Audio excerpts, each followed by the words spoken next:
Inside a huge U.S. military exercise in Africa to counter terrorism and Russia and China's growing influence. I've recently started to see a whole slew of reporting about Russia's influence in Africa, and most of it is from Western sources with a negative feeling towards Russia being able to operate in spheres that used to be part of the colonial empire.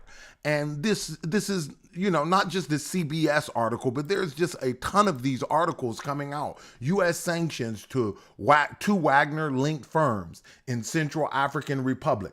Once again, we see the same types of behavior that the West tried to employ in other parts of the country, in other parts of the world, i.e., the Ukraine conflict, the conflict with China, this notion that sanctioning companies that do business with companies from countries who the West cannot control is somehow a silver bullet that will solve all of the problems of a depleted Western diplomatic corps, a depleted ability of the West to engage in diplomacy and to win hearts and minds in countries through their actual tangible efforts in these countries. Instead, there's this notion that aggression, sanctions, bullying, coups. I mean, it's the same old playbook. And the playbook has been used so often that everyone now knows the plays and is moving in a way on the global scene to minimize the effects of sanctions, embargoes, to minimize the effects of providing weapons to counterparties and counter interest within the country. And as a result, what you see is that the United States really has no game plan for what it takes in Africa. The West in general has no real strategy for how they will succeed and win over these countries because they've always been able to bully. They've always been able to say, we're the only game in town, either us or us. Because if you don't choose us, we'll topple the government or we'll impose sanctions so that the government is toppled by the people. We'll create situations where it's unattainable for the ruling party to maintain control. And so as a result, you end up with these puppet governments. But now the people are demanding something different and they see tangible options. And one of those options is Russia. And I want to provide for you 3 examples of how Russia is winning in Africa. And you could say what you want, but it's clear to me that that's essentially what's taking place. Russia's growing footprint in Africa. African governments have increasingly welcomed economic, diplomatic, and security ties with Russia. And I'm going to talk about all 3 of these throughout the program today, leading Western countries to denounce what they see as Moscow's destabilizing influence and seek their own more equal partnerships. Now, there was never, the Council of Foreign Relations, we know that this is a Western think tank. When was there a equal partnership between Africa and the colonial masters? Explain that to me. I mean, some of the way in which the Western media and the Western think tanks are reporting Russia's influence in Africa are all just laughable to me, because the reality is there was never a partnership between these Russian nations. It was an exploitation of them. It was you can't call it a partnership when it comes at the barrel of a gun. You can't call it a partnership when you don't have any other choices, and when your feasible or reasonable options for economic growth have been cut off by those who are then forcing you into contracts that you yourself know that you cannot sustain and that will not benefit your people, but because you want to stay in power, because you want to be able to maintain the government that is currently in existence, you signed the contracts anyway. And they were okay with exploitation. They were okay with corrupt leaders and kickbacks, as long as it suited the needs of the West. Now they see Russia making deals, and all of a sudden there's this notion about partnerships and equality and exploitation. Where was this knowledge or this notion when the West was exploiting consistently consistently African countries for their natural resources. Let's talk about one reason. I want to jump into this because I think this is something. As we talk a lot about Ukraine, we cannot take our eyes off of what else is going on in the world, especially those things that are going on economically. Critical infrastructure is an area in which Russia is succeeding in Ukraine. Russia adds another African country to its list of nuclear partners. West Africa's Burkina Faso and Russia State Corporation, specializing in nuclear energy and high-tech products. This is another instance. And you can go and read this article. It's from Business Insider. The key to this whole thing is this. France was in the Sahel region for years. They operated, they extracted the necessary means for the fueling of nuclear power plants in France. They were in this part of Africa for years. How many nuclear power plants did they build? How much infrastructure did the Western partners build in this portion of the country while they were there during the colonial period, during the neo-colonial period, then the post-neo, I call it the post-neo-colonial period. And the reason I attach that moniker to it is because it was really just another form of colonial. The African franc, what is that besides colonialism? What is it besides imposing the rights of and imposing economic controls on another country without rights and their ability to negotiate on fair terms their own existence and future? Now, look at this. You complain about Russia and Africa, but the question has to be put to the colonial powers. What did they do during their time period when they were operating in these spaces?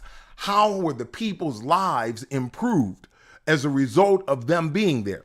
And now you see these leaders choosing other partners, choosing other countries to participate with in their development, not just development of low-tech, labor-intensive, not just development in instances where you've got people in inhumane conditions, struggling to make a living, dying because of chemical waste and the extraction of these resources from the grounds in ways that are poisoning water and land and poisoning the workers. Yeah, there was development, but is that the type of development that Africa envisioned? Is that the type of development that the people wanted? And really, is that the type of development that people in any part of the world would accept and tolerate? That was just subsistence. You were giving you just enough to live.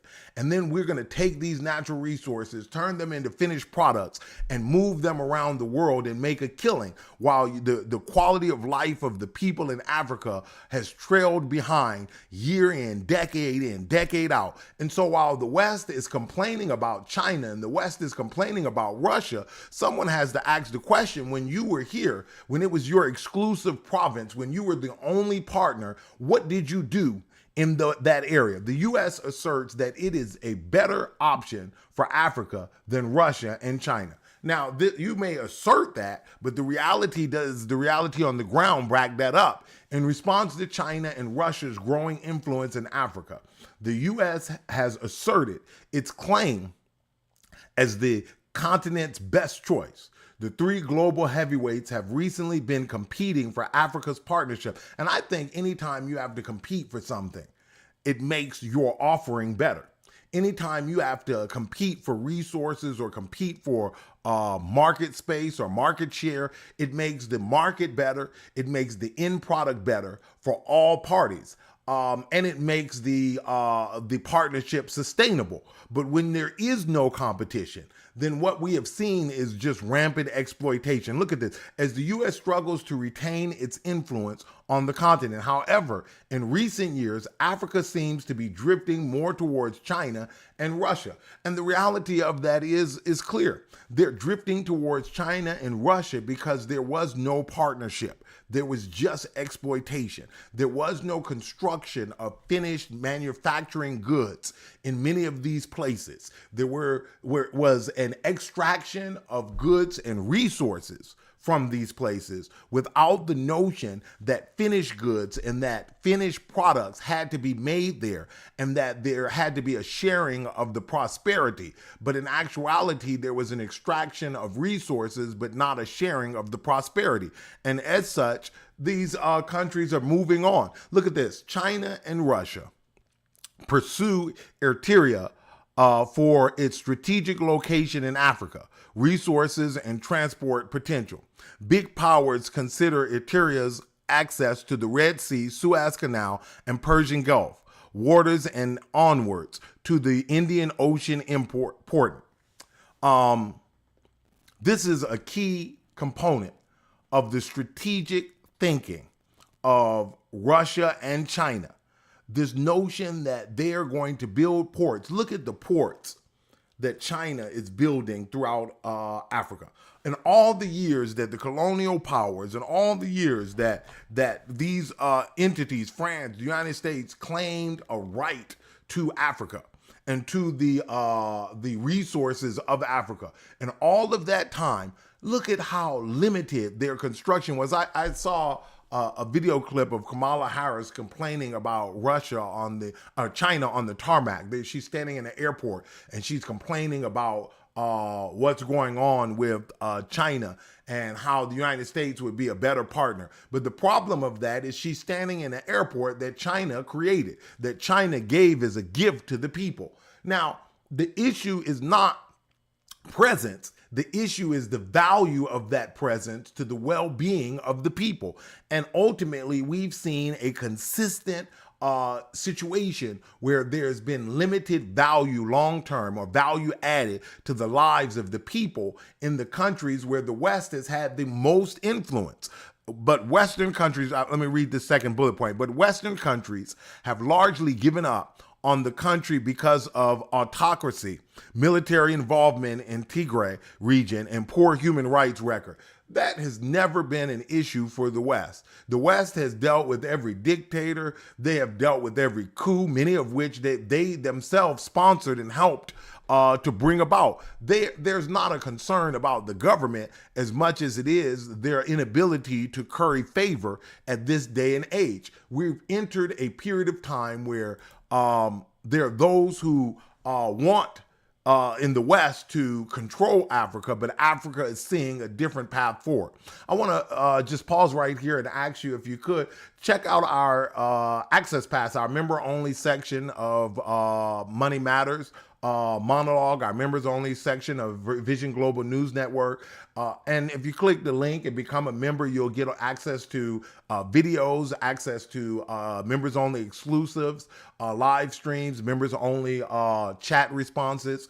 And it's a great way to interact and help us grow the program. We'd like to move from 2 times a week to daily, but we can only do that with your support. Let's look at the second thing.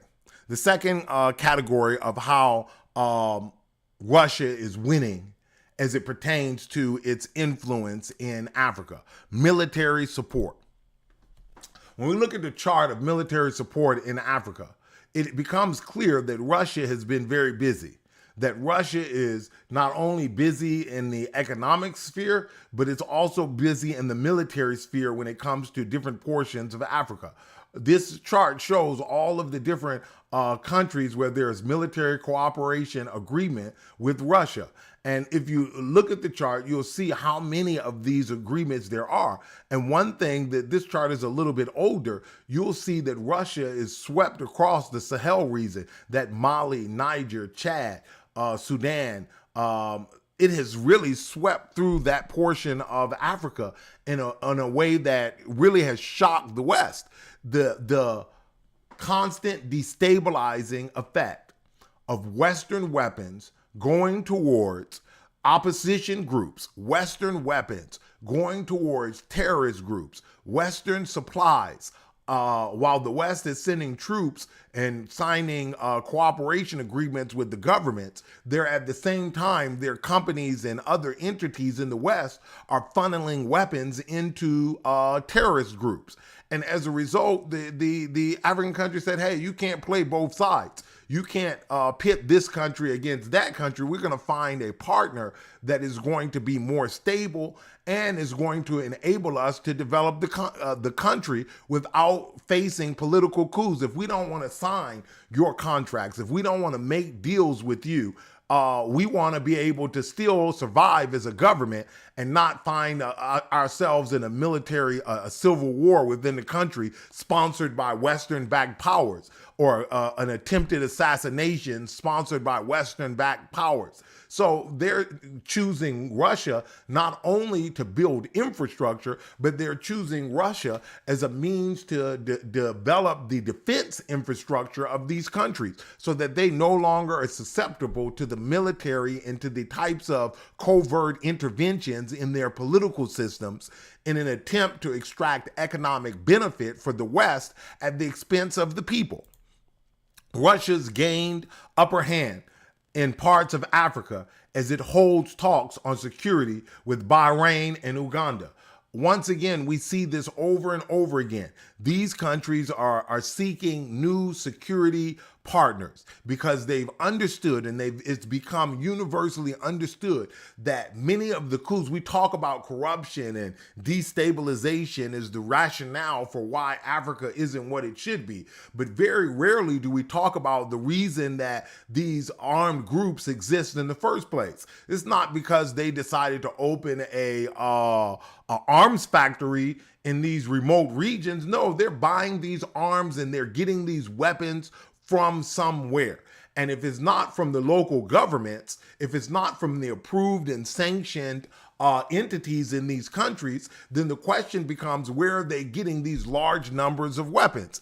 And it's clear to many, even in these countries now and across the world, that anytime one of these African countries, one of these countries decides to do something that the West doesn't approve of, they immediately use sanctions, bans, embargoes. They immediately begin to have entities funneling weapons and funneling other contraband and other types of military equipment, and in an attempt to destabilize a regime they cannot control. And they're seeking, these countries now are saying, hey, if China will help us, we'll go with China. If Russia will help us, we'll go with Russia. But we want to build up our defense infrastructure so that we can then turn around and make the type of economic deals that we want that benefit us and benefit our people without a threat of a coup taking place. The rising influence of Russia in eastern Libya, implications for Africa. The West goes into Libya. They promise all of this nonsense. The West is going to make Libya this democratic place, and all of that was a smokescreen. There's some great documentaries out now about the smokescreen. They believed that they could just go into Libya, topple the government, and that they would replace that government with a government that was Western centered so that they could gain access to the natural resources of Libya. But after they toppled the government, they truly didn't have a plan to replace it. All of the cockamamie schemes that they came up, all of the puppets that they tried to back politically and try to prop up and get the people, by and large, in many instances, did not accept those individuals and did not accept the Western framework for what they should do. And as a result, Libya became a complete basket case for years. Now, after all of the dust is settled, this is like Iraq 2.0.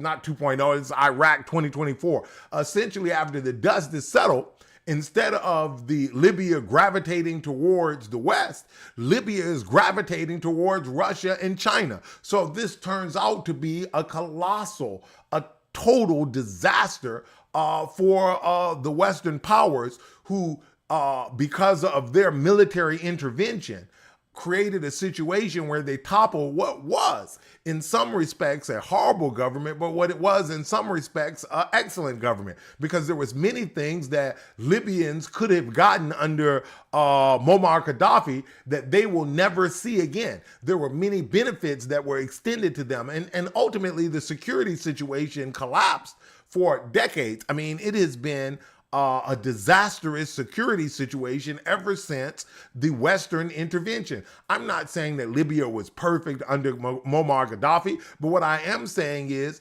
what did they achieve over the long run?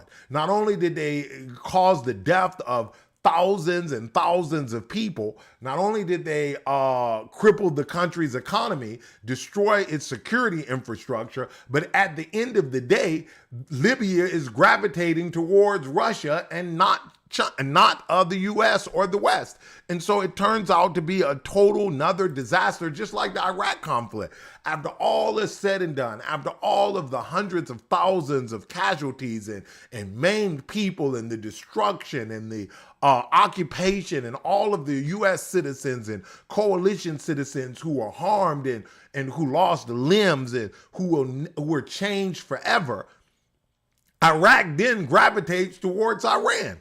So this was a total colossal error.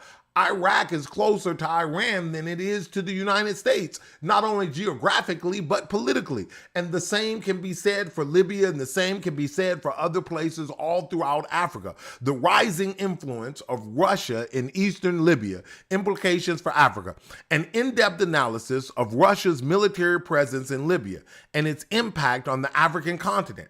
Russian military equipment has been pouring into the eastern Libyan port of Tobruk, facilitated by visits between Russian officials and General Khalifa Haftar. The shipments originating from Syria's Tartus port include various weaponry destined not only for Libya, but potentially for countries like Niger, Mali, and Burkina Faso, signaling Russia's expanding influence across Africa. This surge in activity is viewed as a consequence of failed U.S. diplomatic strategies toward Haftar, allowing Russia to establish a strong foothold in the region. Once again, we see this same situation, this same pattern. The West is great when it comes to tactics, but they're horrible when it comes to strategy. Strategy requires long-term thinking. Strategy requires the building of relationships and the building of trust through shared goals, shared benefits, reciprocity. That's not what the West, by and large, has engaged in. They've engaged in a type of exploitation that depends heavily on tactics, but without a strategic goal. This concept that of intervening in Libya, when Libya was at a point ready to engage the world, ready to engage. They got rid of their programs to help them develop weapons of mass destruction. They tried to move towards integration of their systems with the systems of the world. And instead of saying, hey, this isn't the regime we want, perhaps they have ideas that are not what we think they should be. However, stability, quality of life, there's a means for both parties to benefit, and there's a means for us to try over time to build trust and to move them towards our sphere. That wasn't the approach. That is never the approach that the West takes. The West takes an approach that either you'll be a satellite or we're going to topple you.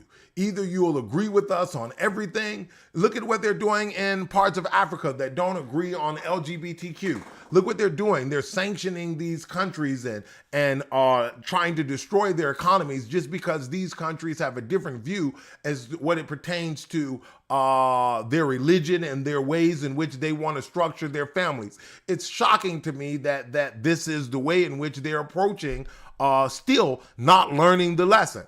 Look at this. This is the military infrastructure that Russia is using in Africa. You look at this, and these pie charts show the percent of arms imported from Russia. And what you're seeing is that Russia, even during this war and throughout the war, and there's plenty of stories about their efforts in the Sahel to send not only military equipment, air defense equipment, but also to send trainers and advisors to these countries to help them stabilize their regimes in the presence of threats from France and NATO and EU and other parts of the world that are Western allies, they have consistently held to the position that they will be able to affect positive change in these countries. And these countries have embraced them. And so all throughout the Africa, you see the influx of military equipment and hardware from Russia geared towards their ability to help these countries defend themselves against Western intervention. You know, during the coups and, you know, all of the other things that were taking place in the Sahel region recently, there were all these threats from ECOWAS and threats for sending in French military. What thwarted that was not just the unity of these countries with each other, but what thwarted these efforts was the presence of Russia sending in not only advisors and trainers, but sending in military equipment. And it's Russia's influence throughout the region, I believe, kept many of the African countries on the sideline. While they might have in the past joined up with the West to send in troops on the ground, in this instance, Russia's presence and influence prevented that as a possibility. And the optics of French troops fighting in the Sahel, that was something that also was considered to be intolerable and could have done more harm than good. Russia's Africa Corps, more than old wine and new bottles. Reorganizing Wagner as Africa Corps enables Russia to expand its Africa strategy through direct state means. The Russian military company Wagner appears to have been renamed the Africa Corps by Moscow and brought under the control of Russia's defense ministry. What does the government takeover of the company mean for security in Africa? The Wagner Group was all throughout Africa providing security for the leaders of these countries, security that was much needed to prevent coups from taking place, to prevent terrorists from attacking government infrastructure and critical infrastructure. But the problem was that Wagner was not under the direct control of the Ministry of Defense. With the death of Prigozhin, essentially they've brought that into a more structured system to where there's a little more accountability, but also there's greater access to weaponry, to training, because now this is not an external group that is just operating with tangent ties to Russia. This is the Russia military providing defense in a open way, to providing security and providing military equipment to these countries in a way that was not, that did not exist before the Ukraine war. I think when we look back on the Ukraine war, we're going to see a lot of different ways to where Russia has become more aggressive, more forthcoming, and has just drawn a line in the sand. If you're going to be against us, there's no reason for covert operations. We will do what we're doing openly and in your face and dare you to compete for these spaces. And that's essentially what's happening. Russia is challenging the West in these spaces. While they always had influence, they are directly showing that they're going to enter these spaces, they're going to press there without trying to play footsie or curry favor, because that era of trying to maintain collegiality between Russia and the West has ended. And so there's no need for trying to create any equality in these spheres of influence. Russia's saying you've created a winner-take-all situation, and we're going to respond in Africa with that mindset. How the United States lost Niger. Growing Russian, Chinese, and Iranian influence in the Sahel is testing Washington's clout in an increasingly strategic continent. Ultimately, go back and read this article. I think this article does a great job at identifying the ways in which the United States, through its, just being asleep at the wheel, and through its exploitive practices, It's only so long you can prop up a puppet government. And that government watches the people decline year in and year out, watches the rest of the world is improving. The rest of the world is growing economically. But this part of the world every year is falling further behind or is becoming more stagnant, not just from technological standpoint, but from an infrastructure standpoint. How do you have a partner? And that partner is one of the richest nations in the history of the world. And they have military bases and cooperation agreements, and they're moving forward, but you're standing still. Ultimately, that will not last. And all of those puppet governments that have been propped up and allowed to engage in rampant, we only heard of corruption after the puppet governments left. The puppet governments were there for years, and there wasn't this talk about corruption. But when the puppet governments no longer exist, then there's all of this talk about corruption. Ultimately, the way in which they lost their influence was their unwillingness to invest in tangible ways to improve the quality of life of the people, and their unwillingness to negotiate on equal grounds with reciprocal contracts that benefited both parties. And that brings me to this notion of economic support. One of the ways that Russia is excelling in Africa is through economic support, providing the type of support that will enable African countries to build up their economies, not just from a resource development, but also from a human capital development. Russia to keep supplying of grain and fertilizer to Africa. Once again, Russia stepped up even during the period in time during the Ukraine war where they were talking about grain shipments out of Ukraine, and most of the grain was going to Europe. Russia is the one that emphasized Africa. And while you say that's currying favor, I think that's just smart diplomacy, smart politics. They spoke up on behalf of Africa. And not only that, they began to use their resources to help African countries in the area of fertilizer and grain. Once again, showing that they are a partner that's interested in the actual development of the countries as well as the well-being of its citizens. Russia educates future African leaders. Once again, you see this system. The system of higher education has always been and remains the powerful intellectual resource generating new ideas, and this is what it was designed for, of course, to offer systematic training of labor for all areas of life in society. This serves as an investment into the achievement of the main target, training professionals that are in demand on the labor market.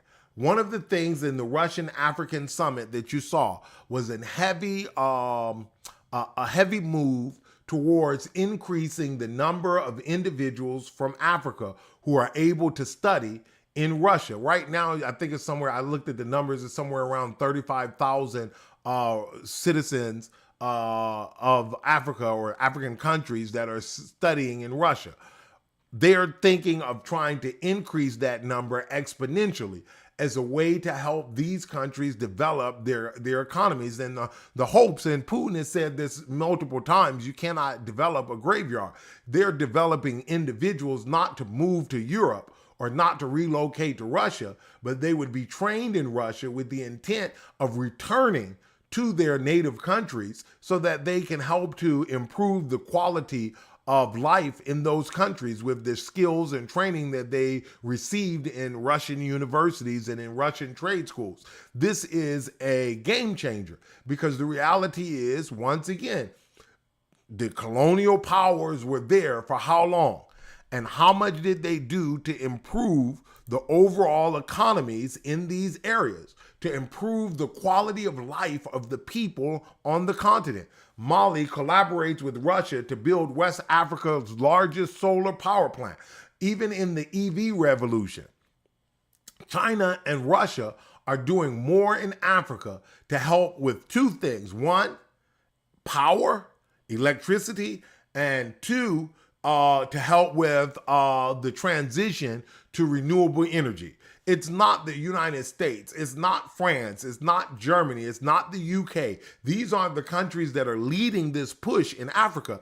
It's Russia. It's Iran. It's China. And you wonder why the influence of Russia is growing and the influence of the US is diminishing. It's because there's not a partnership in existence. These countries want critical infrastructure. They want to see a future for their people. And what the West seems to want is more exploitation, a new form of colonialism where they can continue to extract without trying to invest. And I'm not saying that what Russia is doing is all altruistic. I'm saying quite clearly, Russia has economic interests that they are pursuing.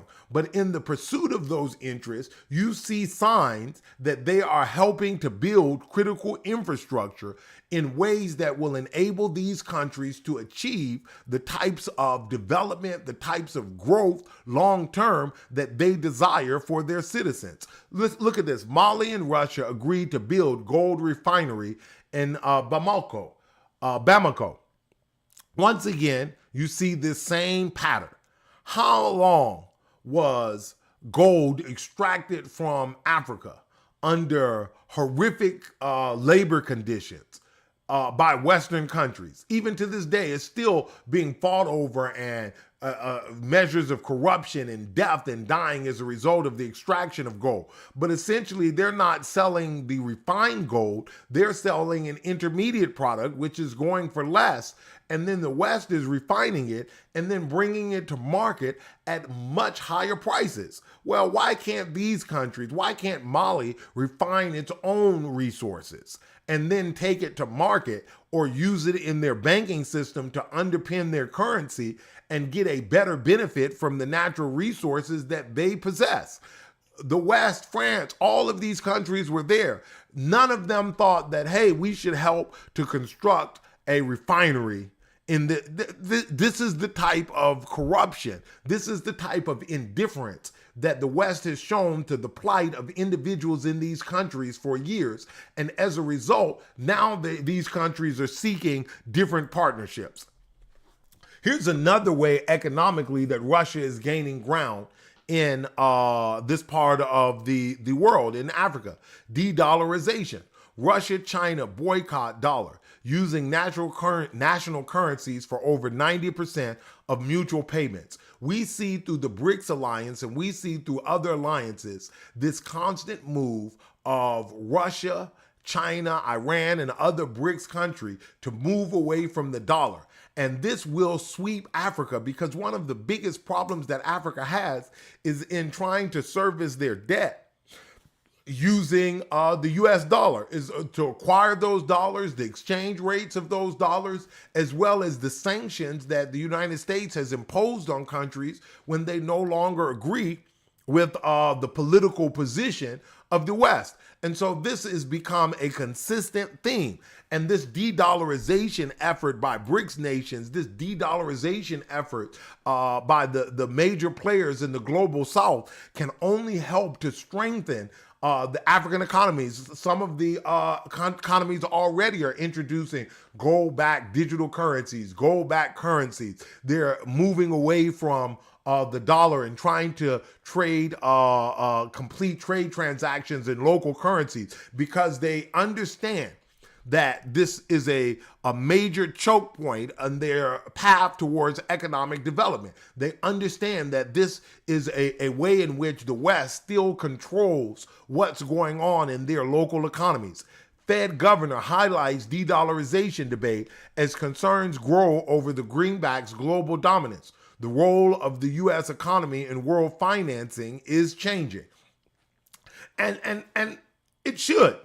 It should. When the United States and when the Western partners began to use their position, use their economic power, and use currency as a tool for military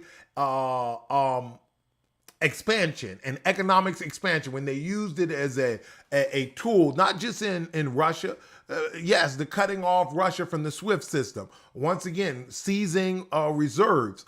All of that is a sign to the world that, hey, we need to find alternative means for transactions as well as alternative means for the storing of reserves. And it wasn't like somebody did this to the West. This was the West using their tactical toolkit, their bullying tactics against the rest of the world. And the global South has said, we've had enough.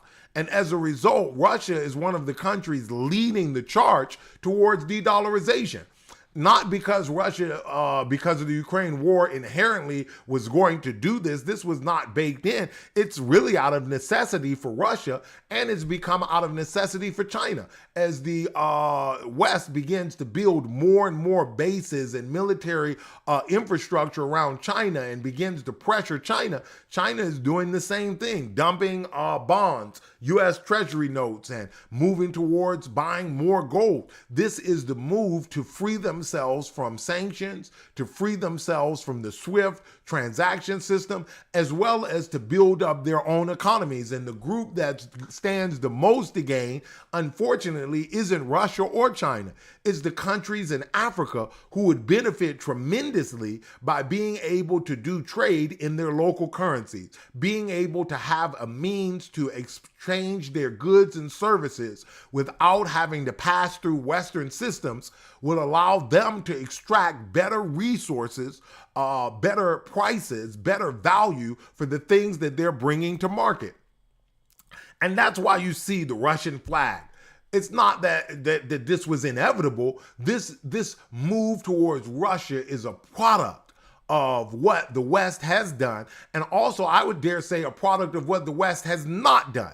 It's a product of the ways in which the West has failed the people of Africa, the people who, even after colonialism, even after neocolonialism, even after these periods of post-neocolonialism and exploitation, they still put trust in the West, that one day the West would try to treat them and would come to an understanding of their value and their intrinsic human value and try to assist them. As you know, they're engaging in their own economic, and every country has economic interests. No one is saying that every country that goes to Africa should go there altruistically. No, what we're saying is that the countries that go to Africa should go, but it should be a mutually beneficial situation, not a one-way street, which is what you've seen over and over and over and over again with the oil contracts, gold contracts, with the military.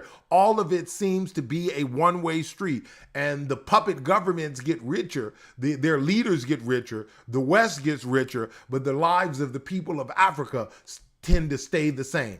And this is what why Russia is making these advances. Now, I like to, at the end of every program, or near the middle to the end of the program, because we still have a video that's coming up after this, but I like to address one of the comments of one of the viewers. And in this particular comment that was left, the viewer is talking about how will they spin this when Ukraine surrenders? How will the West save face as attacking inside Russia with long-range missiles will get massive responses, which would include taking out civilian infrastructure, pointless resistance? I want to just shift gears just briefly because I do like to, I appreciate you leaving comments. I appreciate all of you who participate in the dialogue and who watch. And so I think I like to address some of the comments that are sent after the program is over. One of the things that I think we have to be mindful of in the Ukraine war is this notion that the Ukraine will lose without Western intervention. Western leaders are one step away from sending troops to Ukraine, Orban says. This is not me saying this. This is Viktor Orban saying. Western troops in Ukraine risk world war, Hungary's top diplomat says. As the situation deteriorates in Ukraine, it is clear to me that the West will not walk away. This cycle of escalation, we talk about the Ukraine losing. This will not be a Ukraine loss. This will be in my opinion, a loss of the West, because ultimately the West will be sending ground troops into Ukraine. Yes, I believe that they're waiting for the elections to subside. They're waiting for to get past the American elections, to get past the UK elections, to get past some other political events that are taking place. And you will see they're talking about advisors now. They're already sending advisors into the country now. They already have non-state actors in the country now. But ultimately, once these election rounds are over, there will be an escalation of resources, materials, and equipment, long-range missiles being used on the battlefield. And beyond that, as Ukraine does not have the manpower to keep up with a country that has a 4 times larger male age military population than Ukraine. It is not possible. And unless Ukraine is able to inflict 4 to 5 times the casualties on Russia than Russia is able to inflict on Ukraine, ultimately there will be a manpower crisis in Ukraine. And after all of the money and effort that has been spent by the West, do you honestly believe that the West is going to walk away and just throw their hands? No, we're moving towards what I believe definitely is a conventional confrontation between the West and Russia. And when that occurs, it is quite possible that China, Iran, and others can have boots on the ground on the other side of this confrontation. That's where this is going as of now. There's a great article out there, if you have time, that you should read. What happens if Ukraine loses? And this lays out because of the type of political capital and the type of military expenditures and the type of global public embarrassment this will be for Western military production, Western capacity to defend its allies and partners. This will be a massive humiliation for the West. And as a result of that, it is clear to me that the West cannot allow this to happen without putting troops in. They cannot walk away. The outlined, the defense infrastructure in Europe, you could have countries moving and gravitating back towards Russia. You could have more countries fleeing the sphere of influence of the West in Africa. You could have the expansion of military actions in Taiwan.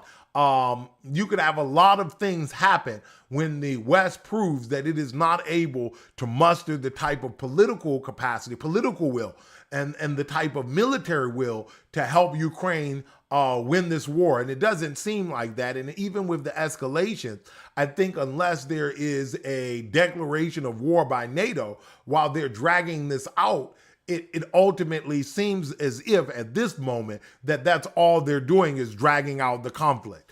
And I believe that this is the reason that there will be troops, and there won't be a Ukraine loss. If anything, it will be, I would characterize it as a West loss or a NATO loss or EU loss, because ultimately they will be in this fight as it progresses. I want to ask all of the viewers if you could consider joining Access Pass, our members only section. Click the link below. That's the way that we can support these programs and keep them coming. We're trying to move from twice a week. We do our broadcast on Mondays and Fridays, and we're trying to move from twice a week to 3 times a week, and then ultimately to every day. So with your support, and Access Pass is $1.99. We get $1.25 for a month from it. It'll enable us to increase the programming and capacity. Have you ever wondered how the Russian economy has demonstrated such resiliency in the face of severe international sanctions? This intrigue has puzzled economists, political experts, and policymakers. The question has become increasingly critical as sanctions have escalated over time.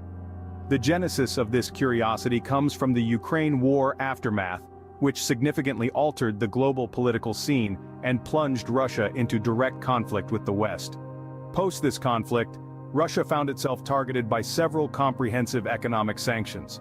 The world anticipated the Russian economy to buckle under this pressure. Contrarily, the economy proved remarkably resilient, shocking observers worldwide. The sanctions undeniably had a substantial impact, especially on sectors like aviation and car manufacturing, heavily dependent on Western inputs. Their struggles were quite visible and well accounted for. Yet, the overall shrinkage of the Russian economy was less drastic than initially expected, leading many to question the sanctions' efficacy.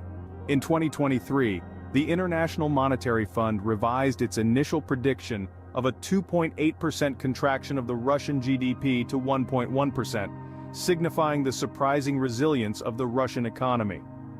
Resilience was due to several crucial factors. Firstly, the Russian government and the central bank swiftly responded to the sanctions. They executed measures like capital flow restrictions, interest rate increase, and significant domestic industry support, which helped stabilize the ruble and reassure investors. Secondly, Russia strategically shifted its economic priorities towards defense spending and promoting domestic industries to lessen Western goods dependence. This shift remarkably insulated the economy from the worst impacts of the sanctions. Thirdly, despite the rhetoric and actions against it, Russia's energy exports, particularly its oil and gas sales to countries like China and India, continued at a substantial level.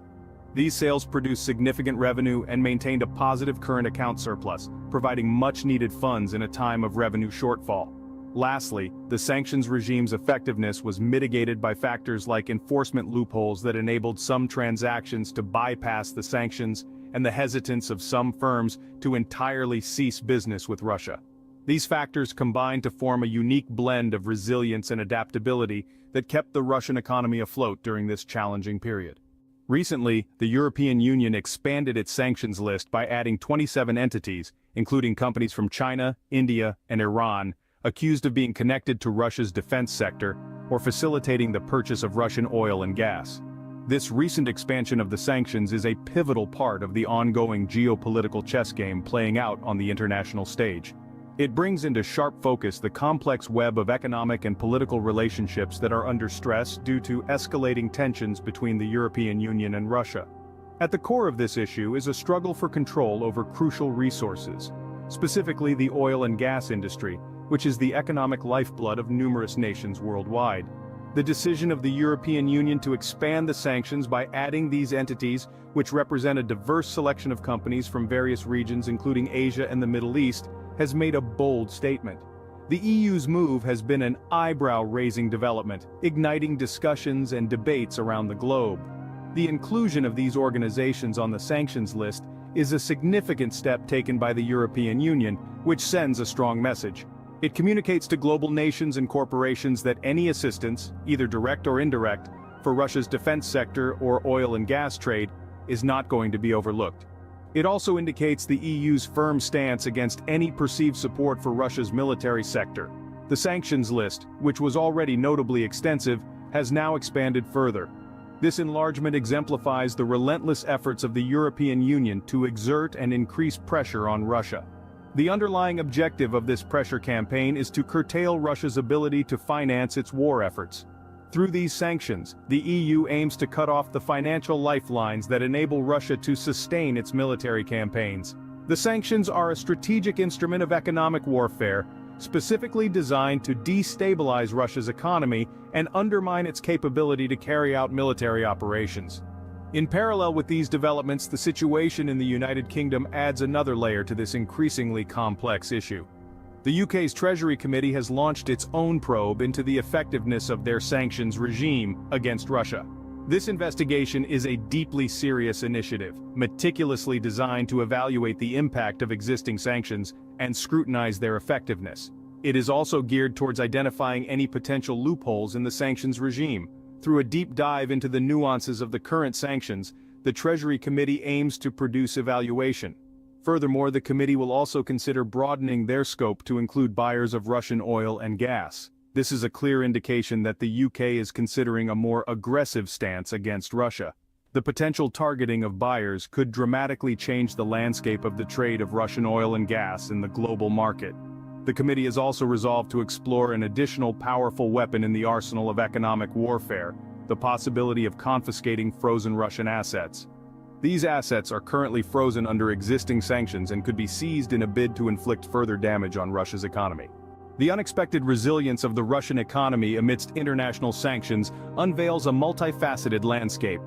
This scenario, which has left many economists, policymakers, and experts puzzled, is notable not just for the sheer resilience, but also for the tenacity and robustness with which the Russian economy is enduring the global economic storm. As we venture deeper into this intriguing mystery, numerous factors begin to emerge. To start with, the Russian economy has demonstrated hints of a certain level of self-reliance, particularly in critical sectors like agriculture.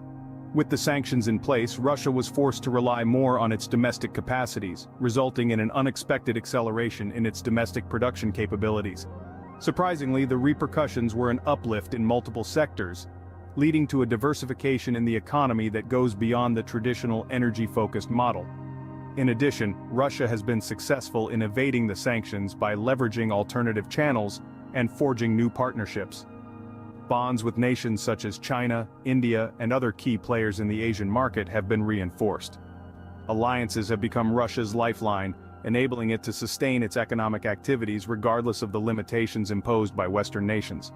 However, it's essential to note that this resilience doesn't provide a full picture of the Russian economy. Despite the seeming economic power, there are prevailing issues. Inflation rates have soared, the ruble's value has plummeted, and the standard of living for some Russians has worsened. Still, the economy carries on, albeit marred with an undertone of uncertainty and instability. This extraordinary resilience sparks a deep question about the efficacy of sanctions as a tool in the geopolitical sphere. Sanctions are fundamentally designed to apply pressure, induce behavioral change, or serve as punishment. However, in Russia's case, they seem to have had an unintended, somewhat counterproductive effect. This prompts a re-evaluation of the usefulness of these measures, their execution, and their unexpected repercussions. Enhanced diplomatic engagement and negotiation could potentially serve as a more effective approach. Such a strategy would emphasize the significance of dialogue and reciprocal respect in addressing geopolitical disputes. Introducing Vision Global News Network's Access Pass, your exclusive gateway to in-depth analysis you won't find anywhere else. Access Pass isn't just about watching the news, it's about joining a community. Engage with exclusive member-only forums, get recognized for your insights, and influence the conversation. Go beyond the headlines. Member-only live streams with award-winning journalists and economists answer your burning questions in real time. Access Pass membership unlocks exclusive benefits, discounts on merchandise, invitations to special events, and much more. Empower yourself with knowledge. Navigate the complexities of the world with confidence. Vision Global News Network's Access Pass, the key to a deeper understanding. Join the Access Pass community. The world is waiting. Are you ready?